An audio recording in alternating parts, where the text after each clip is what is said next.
Service has issued severe thunderstorm warnings for Collin County until 9 o'clock, Dallas County until 8:30, and Tarrant County until 9 o'clock.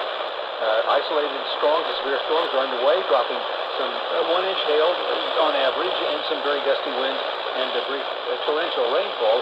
Right now, we're seeing some heavy storms between Frisco and Prosper in Collin County. They're moving to the northeast. They'll move out toward McKinney, Melissa, maybe Princeton if it goes that far south. And then we also see heavy storms underway to our south, actually.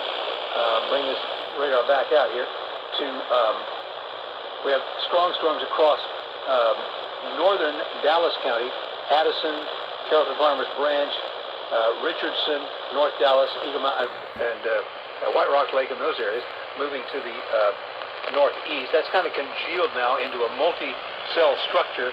Just the latest frame of the radar, Melissa, Princeton, Richardson, McKinney, all those areas, and Wiley as well, getting strong thunderstorms clustered in there with lots of lightning, probably some power outages as well in that area, and the severe thunderstorm warning is up there until 8:30 for Collin County. Now farther to the south, there's one more warning still in effect for Dallas County until 8:30. Storms moving to the east-northeast, and the new storm has developed in South Oak Cliff, and it's moving to the southeast. So still kind of a busy night across the area. The storm should reduce their intensity below severe limits now that it's dark. Live from the WBAP Weather Center, meteorologist Brad Barton.